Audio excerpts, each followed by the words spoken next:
From a collection of Unmitigated Pedantry, the blog of history professor Bret Devereaux.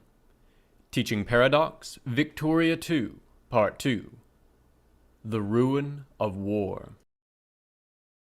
This is the second part of a three-part series examining the historical assumptions of Paradox Interactive's 19th and early 20th century grand strategy game, Victoria II.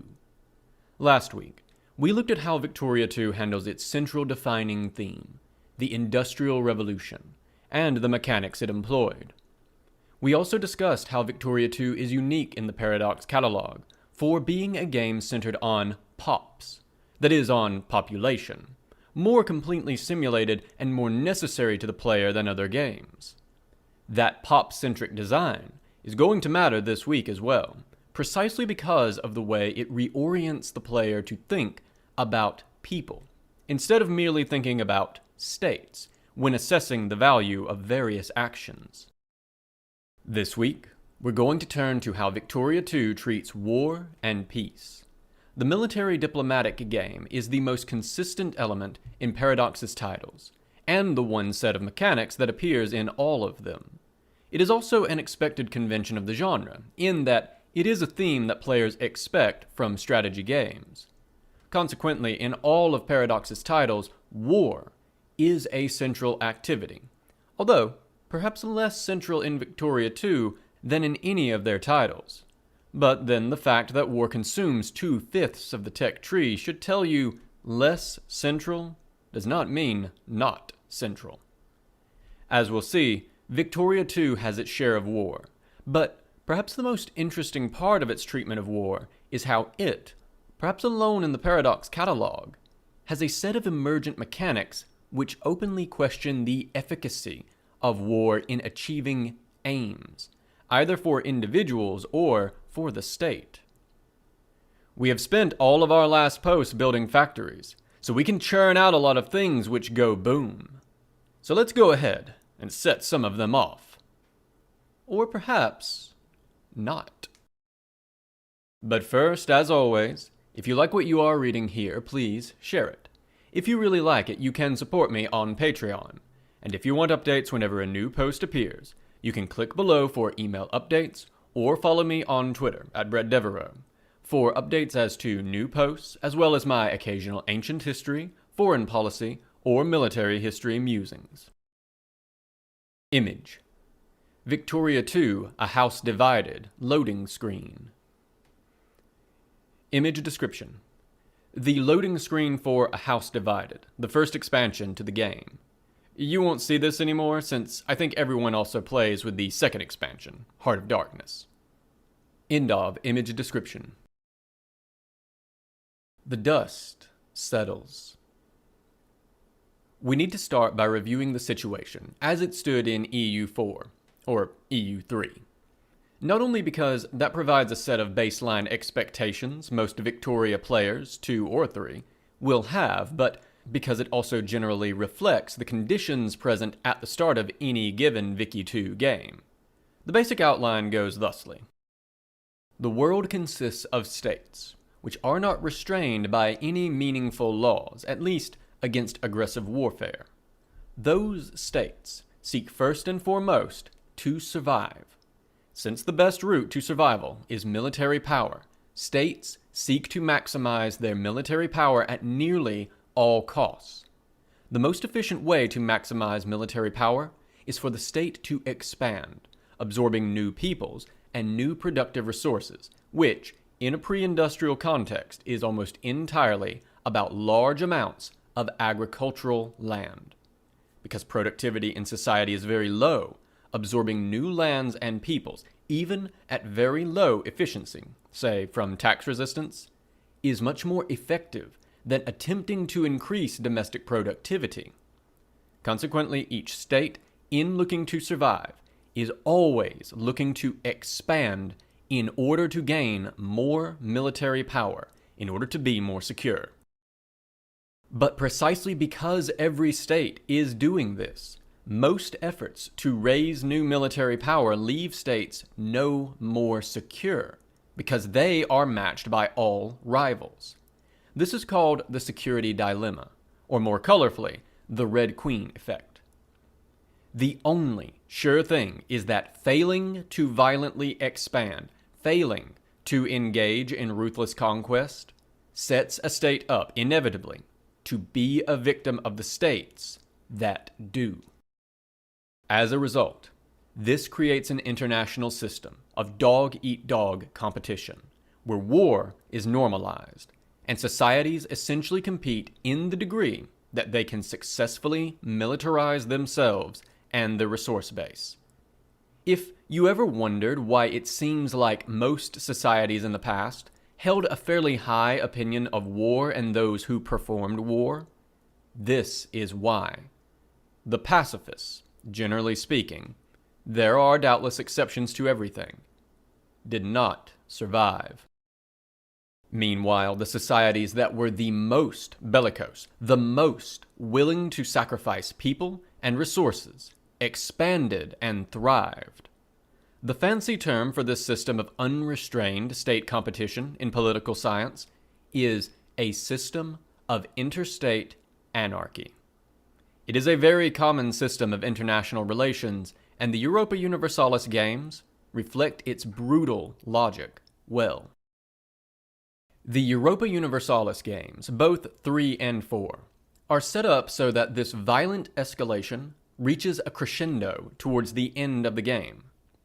State resources for war expand over the course of EU games, and also the casus belli, which govern the ultimate peace terms of wars, become more powerful, allowing for bigger land grabs, which in turn means that the pace of consolidation, or sudden violent deconsolidation, when a large power is defeated and broken up, increases, while the giant colonial empires that emerge in the late game make the wars that result truly global.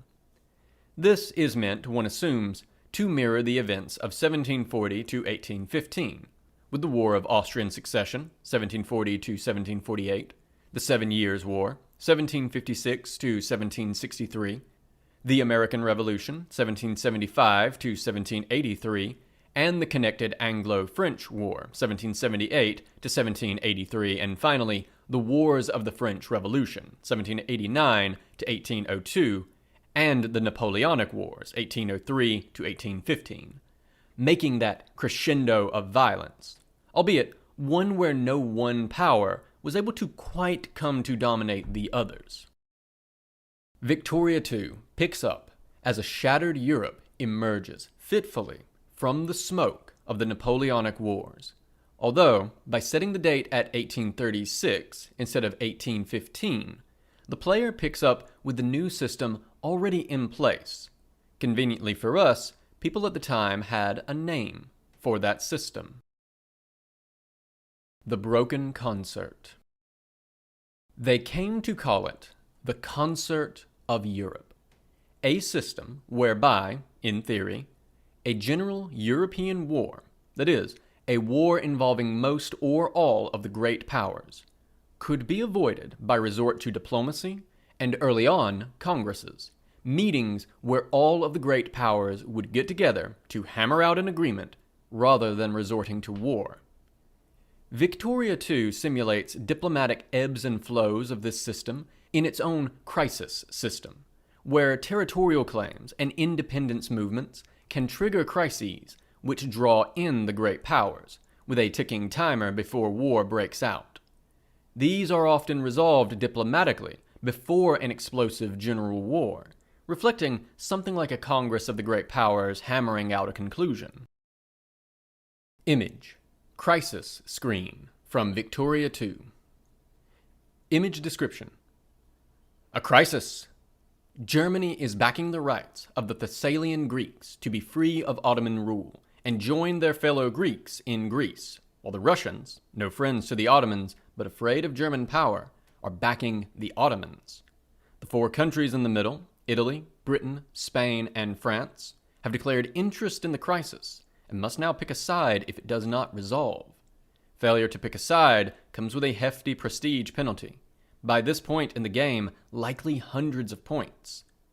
Ironically, that means the weakest powers, just barely clinging to the bottom rungs of great power status, are the ones least able to refuse to get involved, because the prestige loss might demote them. End of image description. At first, this looks like one of our other neo-realist systems. It looks like a system of international law. But attentive readers will recall that in the last series we noted that no one has ever actually managed to tame war with international law before. This is no exception. What is at work here is not the Congresses themselves, and certainly not law. Indeed, the individual Congresses could be startlingly inconsistent, but rather balance of power politics.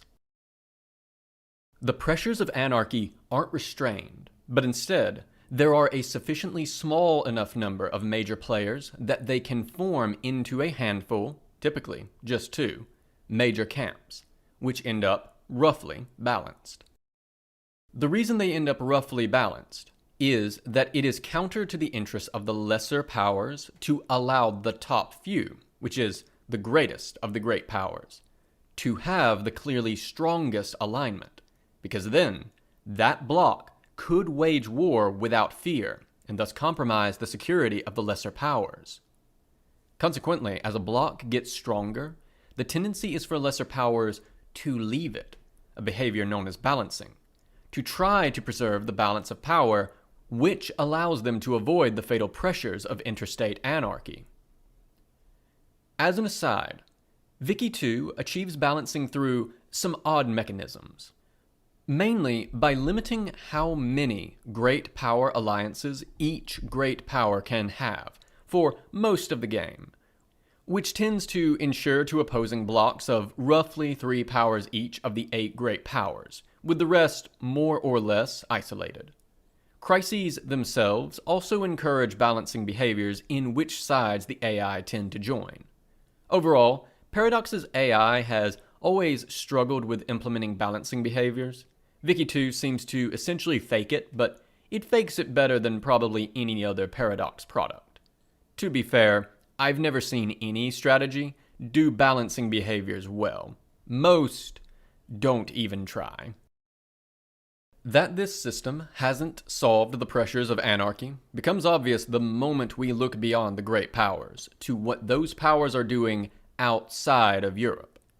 Still trapped in the security dilemma, the great powers are looking to maximize power in order to maximize security, because there is always the other big block of great powers to worry about. This effort to outflank the balance of power stalemate in Europe, and the fear of what happens if someone else does it instead, produces the same rapacious colonial policy in Vicky 2 as it did in EU 4. The only difference being that as technology advances, the ability of the colonial powers to do colonialism begins to rapidly increase. But that brings us to the first interaction between the economic simulator and war. Spheres, gears, and rounds. In most Paradox games, things like military equipment, uniforms, and such are abstracted away, typically into a single resource, money. But Vicky 2 doesn't do this. Instead, each and every unit requires finished goods, clothes, small arms, ammunition, etc., in order to be trained and maintained. This is important. Military power in Vicky 2 is not a one-time cost, but a continual investment, a constant flow of goods, the demand for which increases massively in wartime.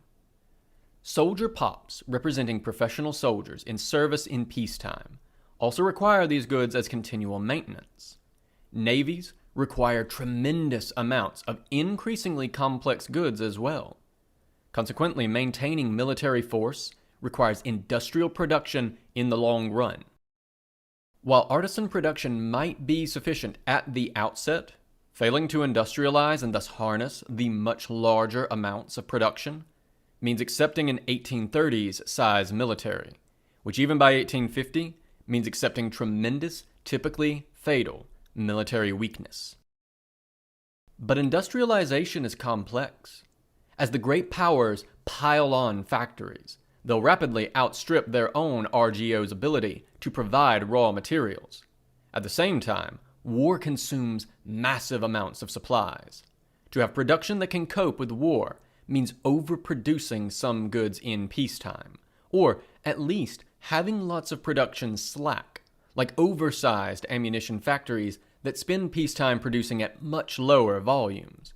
Because factories require maintenance goods, mostly machine parts, based on their size, not utilization. Simply oversizing your factories also induces extra costs. That's really expensive, unless you can find someone who wants to buy all of that stuff. If you can do that, suddenly that overcapacity becomes revenue, which you can use to buy things, like more weapons when war drives the price through the roof. So the great power wants to lock in resources and customers. There are, in practice, two ways to do this. The first is simple conquest.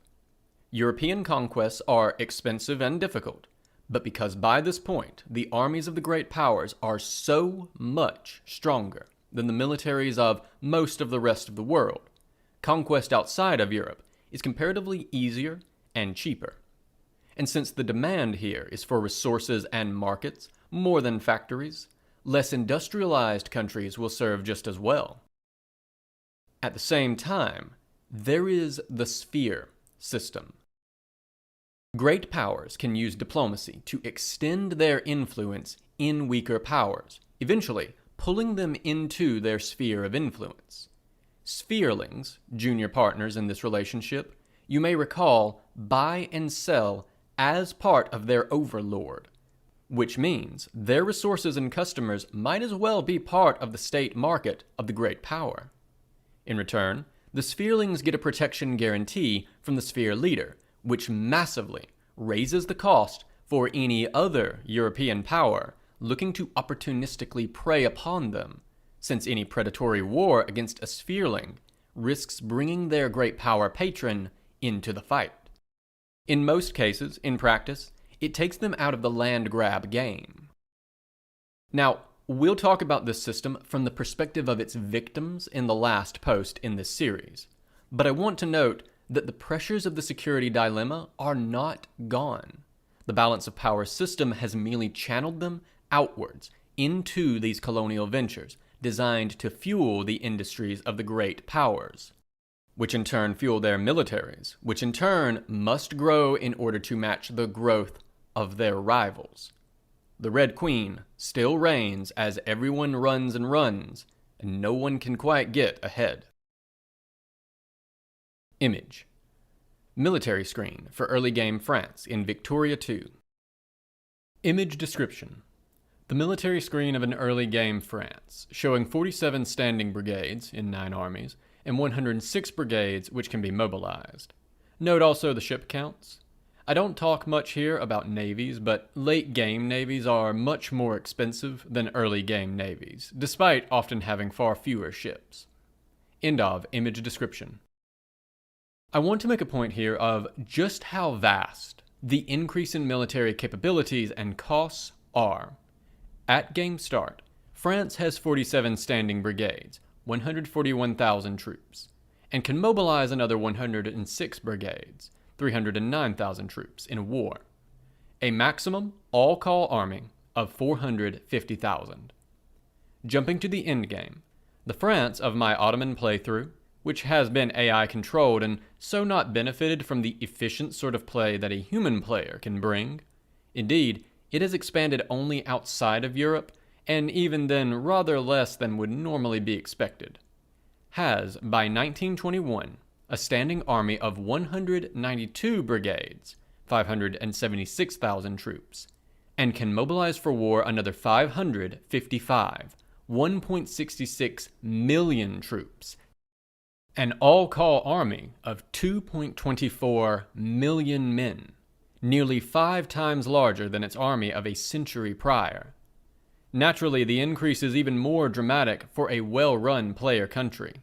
The all-call figures for the Ottoman Empire in that same game went from 183,000 to 1.98 million in the same period, a tenfold increase.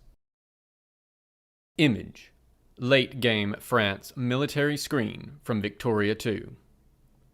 Image description: late game France, AI controlled, with 192 brigades in its standing army, organized into mini armies, and 555 brigades available to be mobilized. Fleet strength is somewhat decreased, but note the 2 dreadnoughts actively under construction. These ships are almost absurdly expensive. End of image description. Moreover, those aren't the same basic types of soldiers. That AI army has lots of new and expensive troop types that weren't available in 1836, like airplanes, tanks, elite guard infantry, and so on. And we haven't talked about navies, but the introduction of ironclads, then pre-dreadnoughts, then dreadnoughts, make navies both much more powerful, but also massively more expensive. Note also that not only has the total army size increased, it has increased faster than population growth. France, in the above example, starts with 8.78 million males in 1836 and has, by 1921, 20.5 million, merely 2.3 times as many. But its army has basically quintupled. It's actually worse than that because many of those new pops aren't natural growth, but added colonial possessions. Very roughly, the population of the French core, which will provide most of the soldiers, as pops in colonial states provide troops at lower rates than pops in fully integrated states, has gone around 7.9 million to 16.4 million, just about double. Consequently, the mobilized manpower has gone from around 5 to 6% of the core population to around 14%. A much larger slice of the population now fights in war, drawn mostly from the farmers, laborers, and craftsmen, while at the same time it now demands massively more resources. And finally, with all of that ground laid, we can get to the point that made me want to discuss Victoria II in the first place. In Flanders fields. The nature of the sphere and colonial activity of the great powers means that, as any game progresses, the globe is steadily carved up, one way or another. Meanwhile, technologies like nationalism and rising consciousness in multi-ethnic empires will also tend to stir more and worse crisis events, especially since backing down in a crisis doesn't have a fixed prestige cost, but costs a percentage of current earned prestige, making the prestige hit in the late game massive. Importantly, there is a smaller prestige penalty for declaring disinterest in a crisis, which tends to get players in the habit of declaring a position on each crisis on the assumption always that some deal will be struck before war actually breaks out. The system encourages exactly the sort of mailed-first brinkmanship that typified a lot of European diplomacy in the 1910s. Moreover, many of the culture and social thought technologies and inventions, reflecting greater intentional manipulation of public opinion, increase national resistance to war exhaustion. Finally, the game will unlock, around 1890, Great Wars, making it sure that any war with at least 2 great powers on each side becomes a Great War, which allow for much broader and more severe peace terms, and also makes it easier for great powers to jump in on an ongoing conflict. This last mechanic strikes me as a bit of a kludge. Europe, after all, had a bunch of general wars before. It is not as if the idea of a war between all of the great powers was a new discovery. But I understand its purpose. Image: multiple Great War messages from Victoria II. Image description: Dear the player, a great war has happened, and you're in it. Also, getting a sense of the scale of late-game wars, this is a player-controlled 1910 Germany, with, if you look closely in the center right, 666 standing brigades, and able to mobilize 548 more, for a total army of 3,642,000 men. End of image description. Taken together, the game's mechanics are designed both to slowly push the great powers towards a powder keg situation, where any conflict is going to blow up into a very big war, and then furnishes any number of sparks. In short, the game mechanics are designed to produce World War I. They need not always do so, nor does the World War I need to look like the historical thing, though the game is also set up to encourage the formation of Germany and Italy, and both of those states will either have revanchist claims on other great powers, or be the subject of them themselves, which tends to fray European politics in historical ways.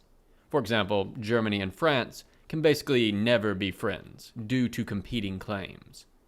But they do all push this way. We discussed last week the problems of deterministic thinking in the design of Victoria 2 and other Gen 2 Paradox games, though many historians also regard World War I as an overdetermined event. That is, when there are more causes for an event than are necessary to make it take place, such that any one cause could be removed and the event still occur in some form. Consequently, the deterministic thinking here puts Victoria 2 pretty squarely within the realm of active historical debate, where to what degree was a world war, if not this world war, inevitable, is an active question. And of course, we must note it is also possible to not have a great war. The Ottoman Empire game I've pulled screenshots from didn't have one, for instance.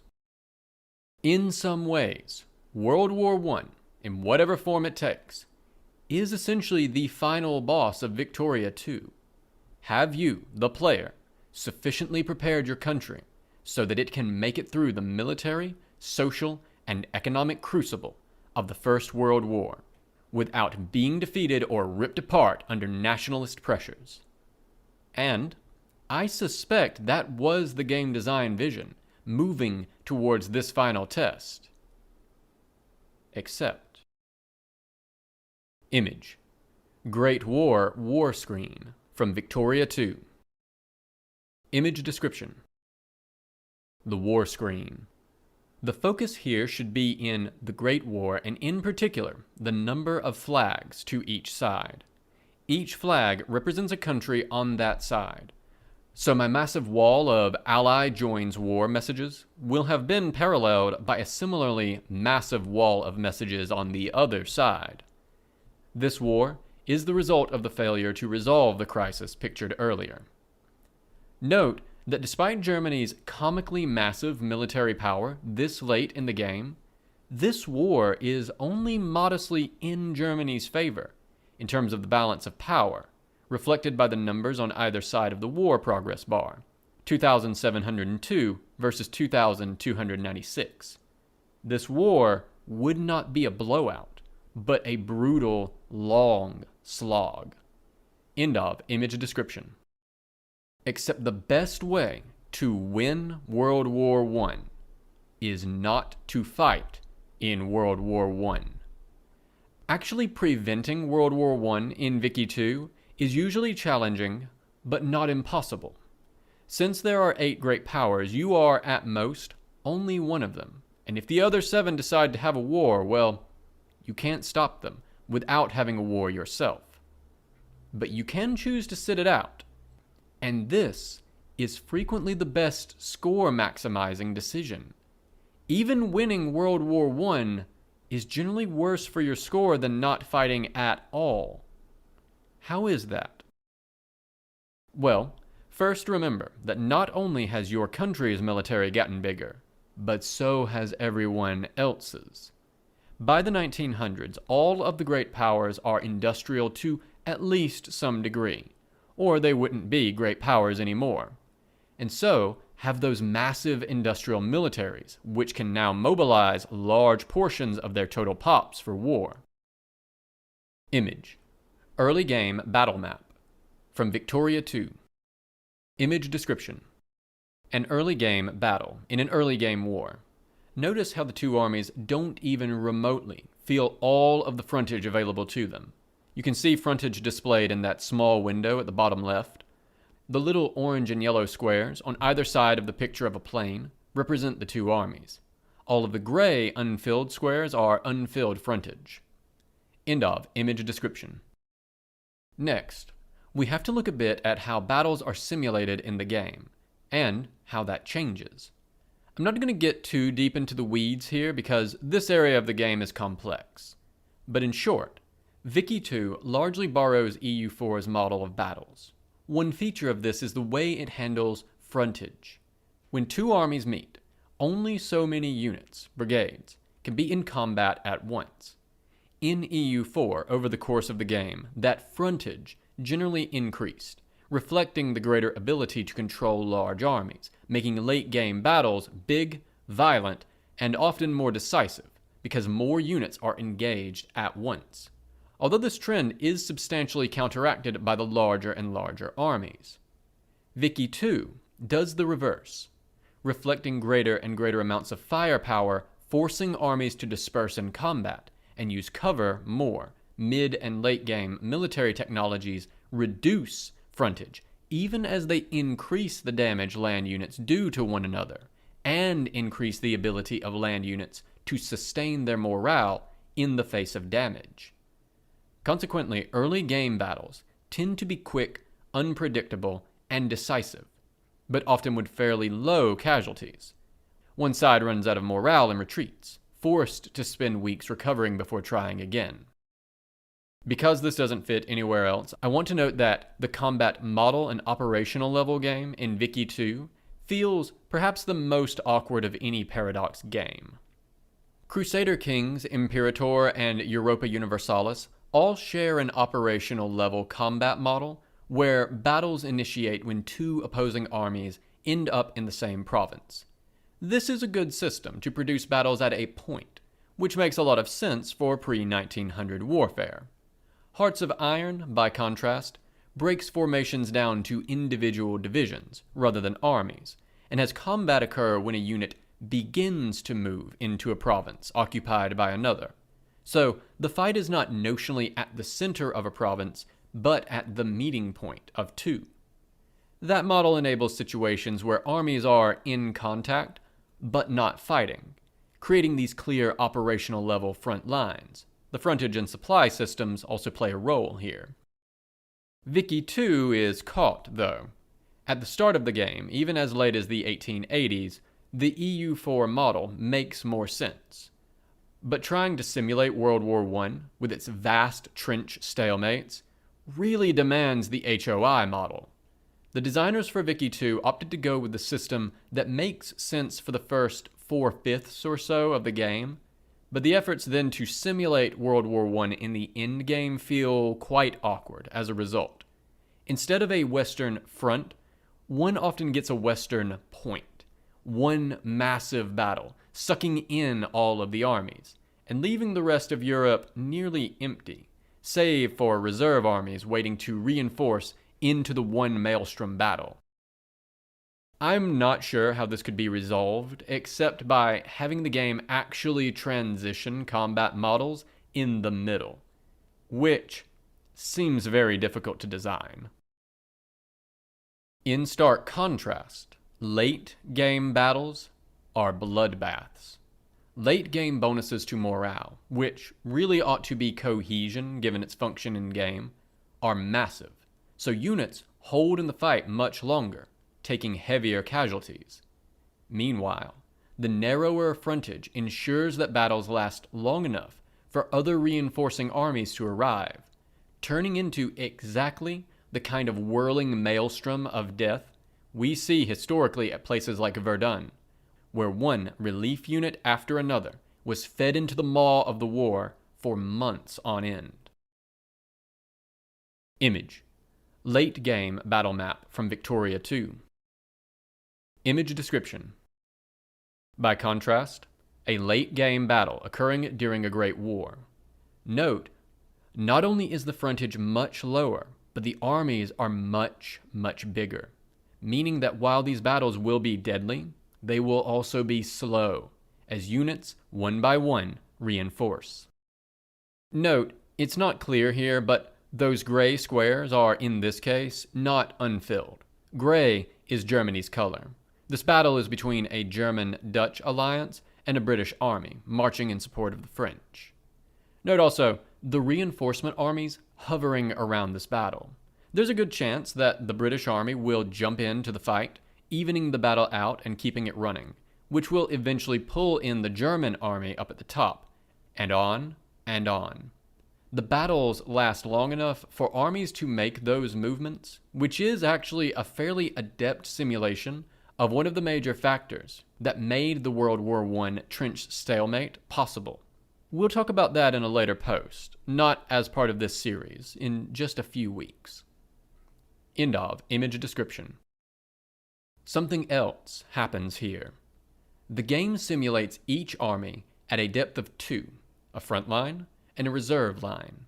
The advantage of artillery is that it can fire from the reserve line, allowing 2 units, the front line infantry and the back line artillery, to engage 1 unit, the enemy front line infantry.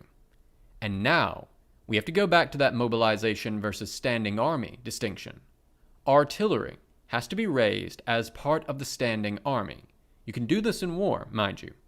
But when you mass mobilize the working class, they mobilize as infantry.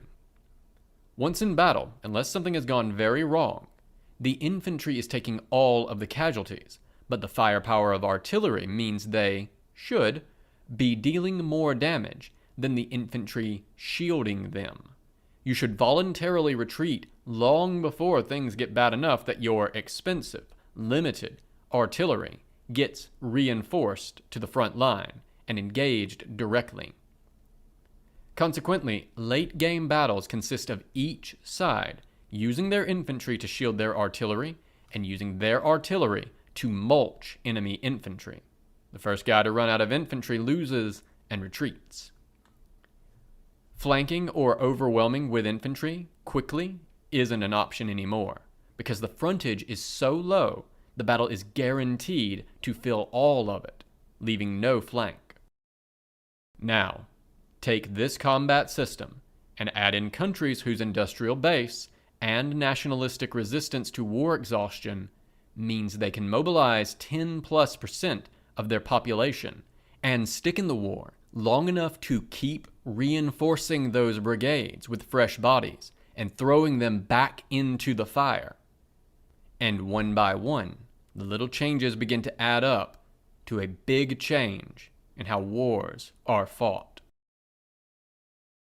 The poppies blow. But we need to talk about what this all means for pops. Remember pops? This is a game about pops. When it comes to manpower, most Paradox games basically cheat in one way or another.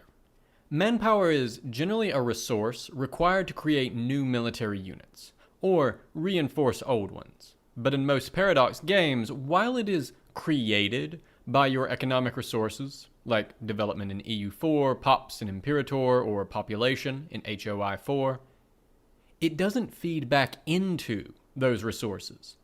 Instead, manpower is produced by your country, the same way money is. It flows into a pool at a steady rate and can then be spent to fill up or make new military units. Manpower ends up not so much reflecting your population as it reflects a product they produce. As if instead of men, your armies were composed of little toy soldiers being churned out in your villages. Victoria 2 does not engage in this cheat. Each brigade you train for regulars or mobilize for reserves is tied to a pop in a specific province in your state. Soldier pops for regulars, working class pops for reserves.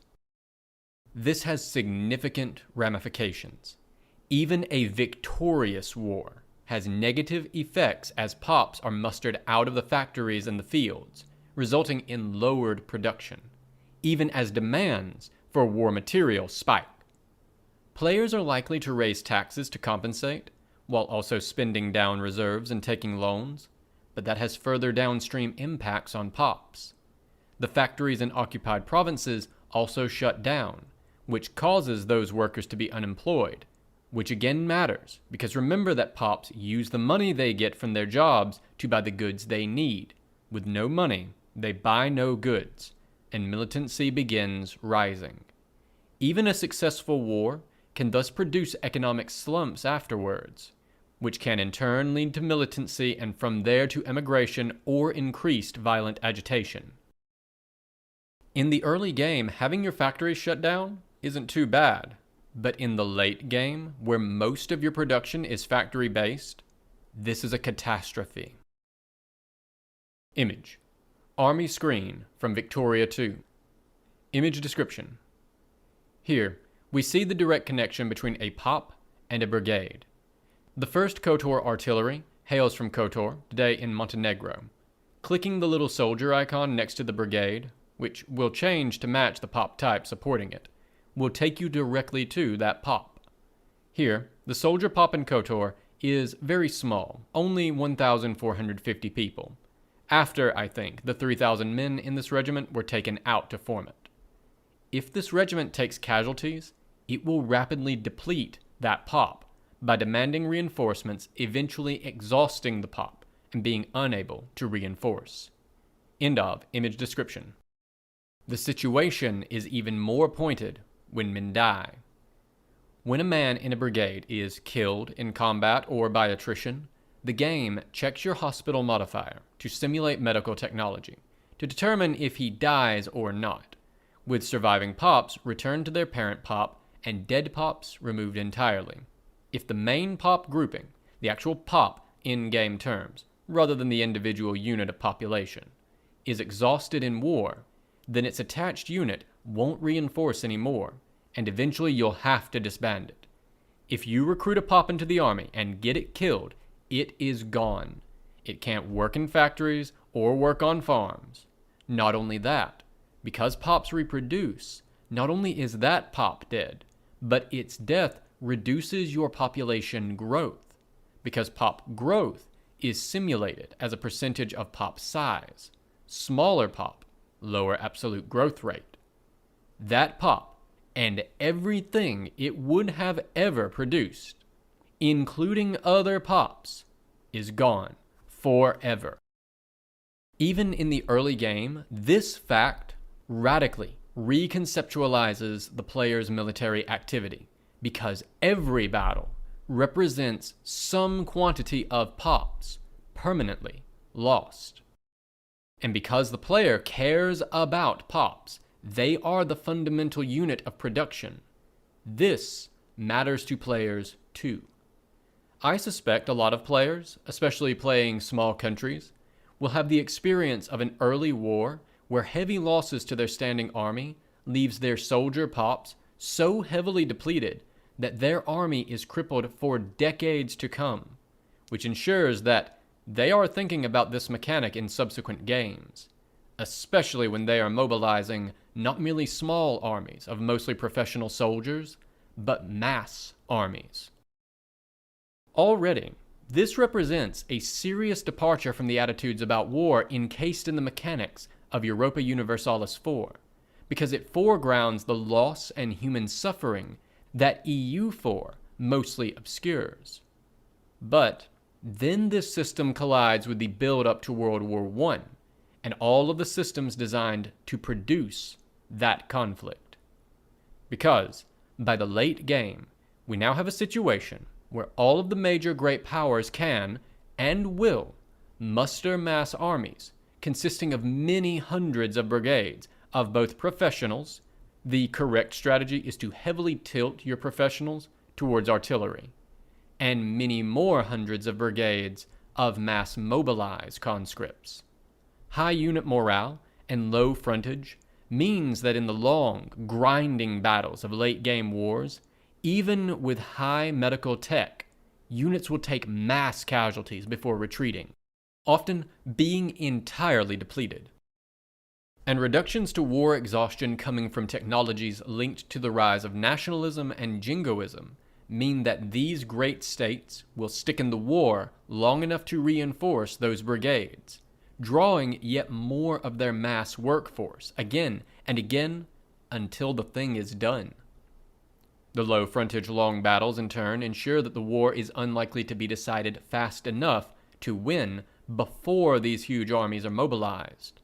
But the fact that the Great War system radically increases the scale of peace demands in a Great War, demands which can be added by any participant. Any such war is likely to be a total war, as every participant tacks on their own little goals. All of which, in turn, means that as the game advances, the wars in it get more and more ruinous. Early game wars are often small affairs, mostly between professional armies or one-sided fights between major European powers with modern early industrial armies and other states which lack the industry and technology to effectively fight back. Mid-game wars can still occasionally be swift, but by the late game, those quick decisive victories are almost impossible to achieve against all but the smallest enemies. And that steady increase in the destructiveness of war culminates in one or more great wars, which are likely to be tremendously destructive, killing a significant portion of the working classes of each country involved, or at least each country that isn't rapidly occupied, and then forced to watch its suddenly unemployed factory workers slowly ground to dust for years, while the remaining great powers bleed each other white. But while these late-game wars can also produce very large land grabs, the game doesn't score land. It scores military power, industrial power, and prestige. Winning a great war nets a bunch of prestige, but losing one costs a bunch. But in terms of industrial and military power, the best thing you can do is not join the Great War, and therefore not incinerating hundreds of thousands, if not millions, of your pops and crushing your economy. Of course, sitting out the Great War is also a great way to make a bunch of cash selling to the combatants. Beneath the crosses, row on row. Historically speaking, there is actually something to this. As Azargot notes in War in Human Civilization, 2006, for most of human history, war paid, at least for the elites who made decisions. In pre-industrial societies, returns to capital investment were very low. They could, and did, build roads and infrastructure, irrigation systems and the like, but the production multiplier for such investments was fairly low. For antiquity, the Roman Empire probably represents close to the best that could be achieved with such capital investments, and one estimate, by Richard Soller, puts the total gains per capita at perhaps 25% over 3 centuries. A very rough estimate, but focus on the implied scale here. The real number could be 15% or 30%, but it absolutely isn't 1,000% or 100% or even probably 50%. But returns to violent land acquisition were very, very high. In those same 3 centuries, the Romans probably increased the productive capacity of their empire by conquest 1,200%. Note, that's a comma, not a dot. Going from an Italian empire of perhaps 5 million to a Mediterranean empire in excess of 60 million.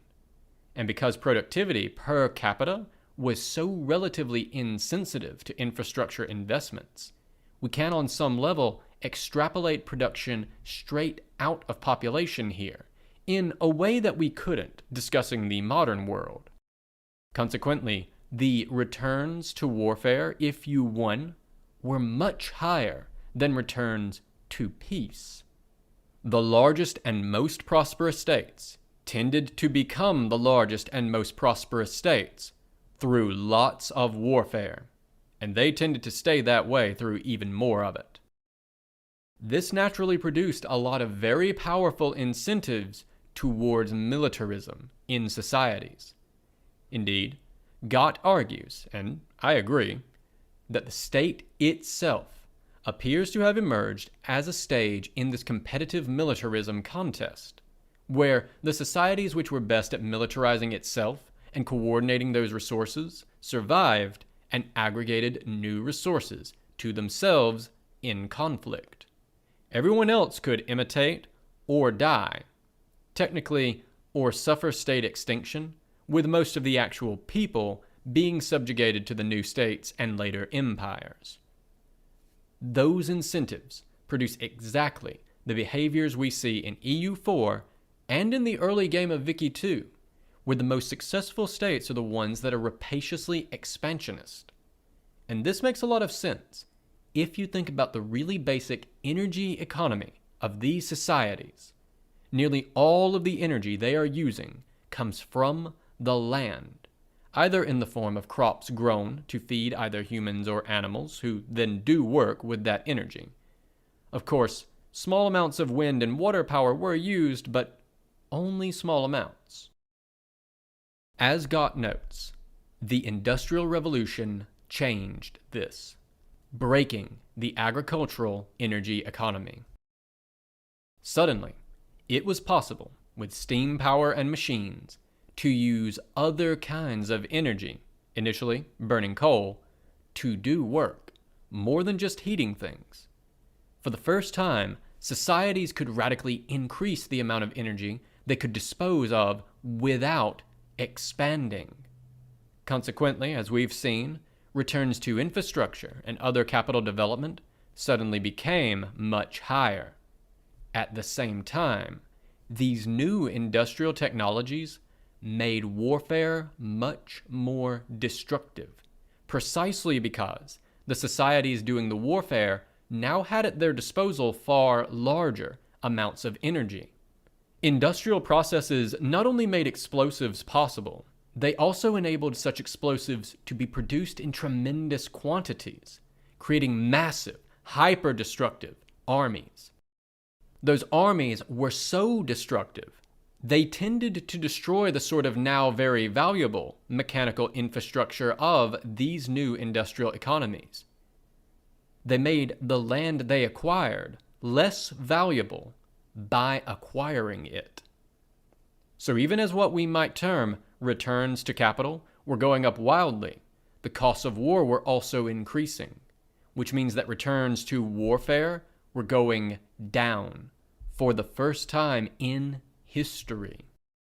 It's not clear exactly where the two lines cross, but it seems abundantly clear that for the most developed economies, this happened sometime before 1914, because it is almost impossible to argue that anything that could have possibly been won in the First World War could have ever, even on the cynical terms of the competitive militarism of the pre-industrial world, been worth the expenditure in blood and treasure.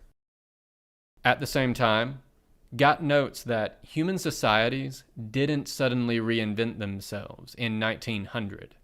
We have all of these institutions, these social habits, these values, these works of literature and culture, which were produced to help our society survive in the environment of competitive militarism that existed before 1900.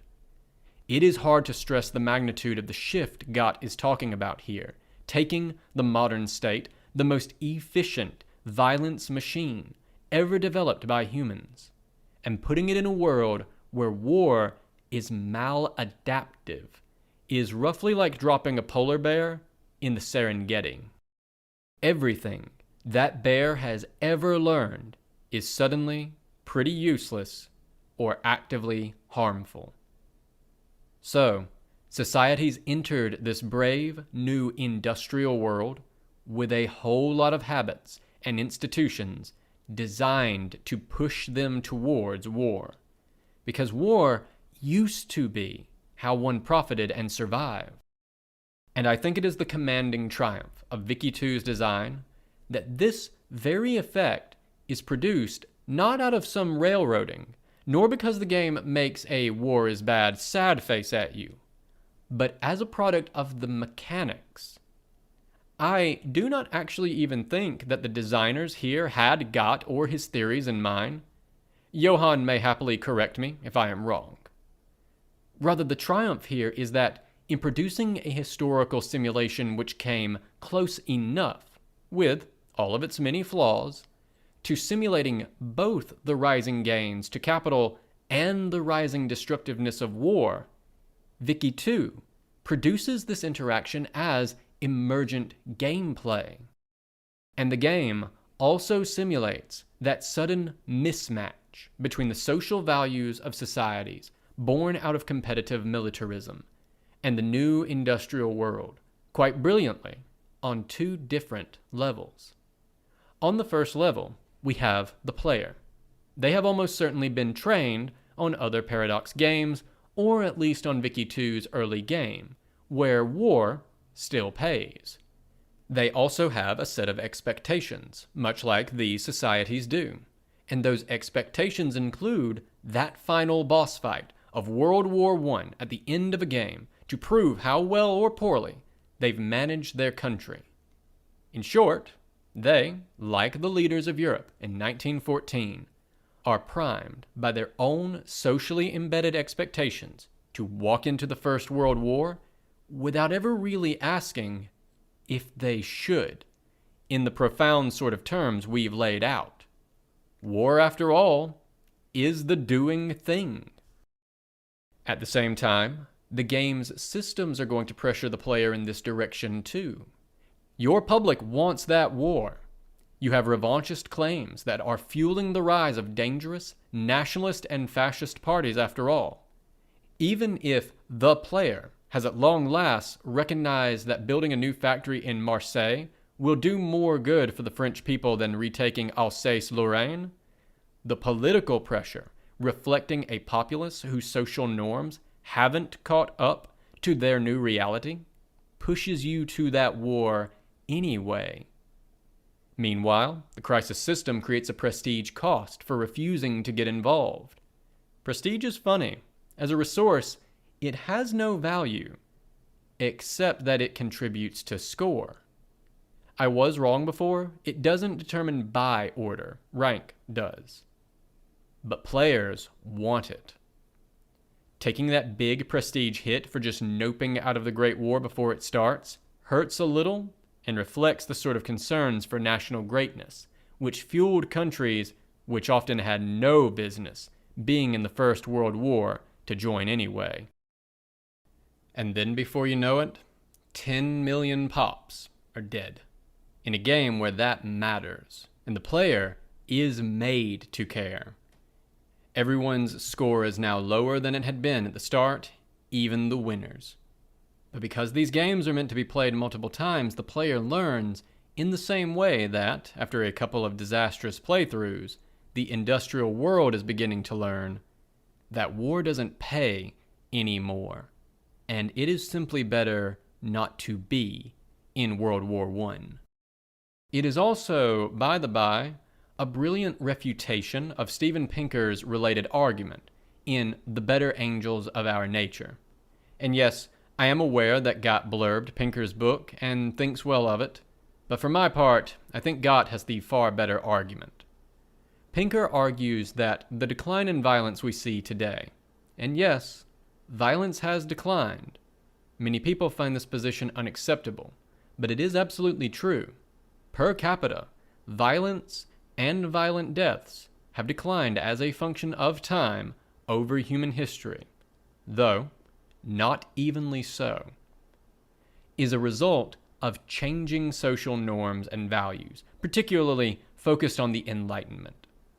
But a simulation like Vicky 2 presents, in, I think, some startling clarity, the strength of Gott's argument, which is rooted in the raw economics of warfare. It doesn't take new enlightened people to realize that war doesn't pay in Vicky 2.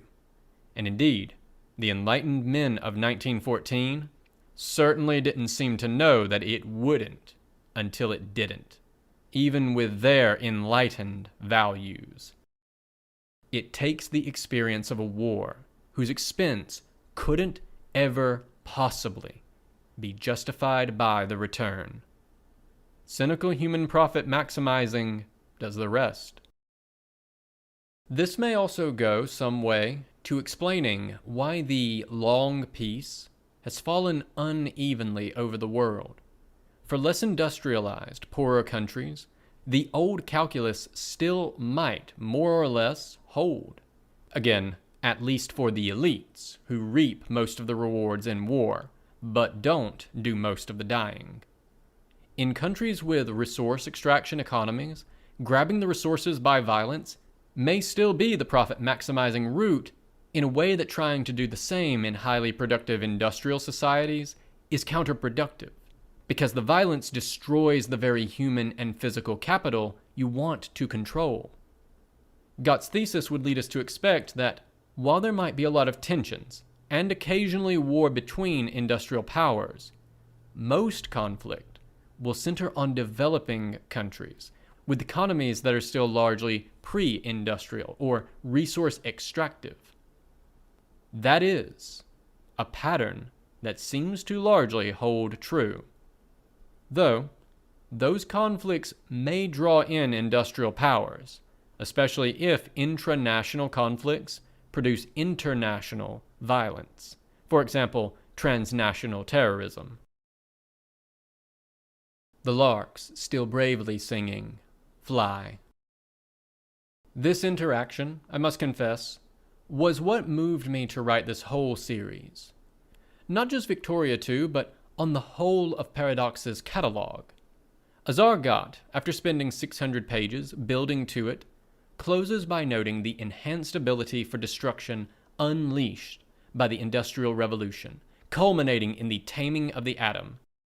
Azar Gott, after spending 600 pages building to it, closes by noting the enhanced ability for destruction unleashed by the Industrial Revolution, culminating in the taming of the atom, has not undone the centuries of cultural evolution, or, he argues, many millennia of biological evolution, which predisposes humans and human societies towards war, leaving the open question of if we can avoid using all of these terrible weapons we have invented long enough for our cultural and biological evolutionary processes to catch up.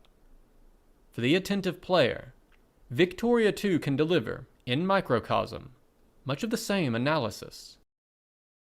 As I said, I strongly suspect that this interaction was entirely unintentional on the part of the developers. They produced an economic simulation which captured the rising productivity of industrial economies, and they also produced a military model which would capture the rising destructiveness of war, because they wanted the player to have a World War I experience. And the mechanics handled the rest, simulating a very complicated theory about warfare. I am not at all exaggerating when I say I think this stands as Paradox's single greatest achievement in game design, even embedded as it is in an often flawed, janky game. Many games have historical settings, some even have historical themes. I can think of few other games which are able to produce historical theories in an emergent manner like this. I hope, and this seems to be true so far, that Victoria 3 will resist the urge to gamify these systems in an effort to make World War I fun, and thus break this element of the simulation. Instead, my hope is that the developers on Victoria 3 approach this emergent mechanic more intentionally, making sure to fully capture the shift in returns to warfare over the game. I think these mechanics also speak to something I mentioned when we talked about EU4, which is the way that the Paradox oeuvre, when taken together, is more than the sum of its parts. If every game in the Paradox library was EU4 with its implicit endorsement of aggressive warfare and mercenary diplomacy, that would be a real problem. But Vicky 2, with its pop-focused system and stubborn insistence on making the player care about the destructiveness of their wars, serves to complicate the narrative of a game like EU4. Imperator also does this in its own ways, by the by, in a way that renders the whole catalog richer. Playing Vicky 2 coming from EU4 or CK3 ought to make the player stop, think a bit about the ramifications of the things they did in those games without thinking, because that's the social script we still have, and stop and question that script and its values. All of that said, no game is perfect, and Victoria 2 is perhaps more imperfect than any other mainline Paradox game. That's nowhere clearer than it is in how Victoria treats the non-industrial states outside of Europe. And so that's where we will turn for our last installment next time. This has been a recording from a collection of Unmitigated Pedantry, the blog of history professor Bret Devereaux. Recorded by myself, A Great Divorce, for accessibility and sharing purposes.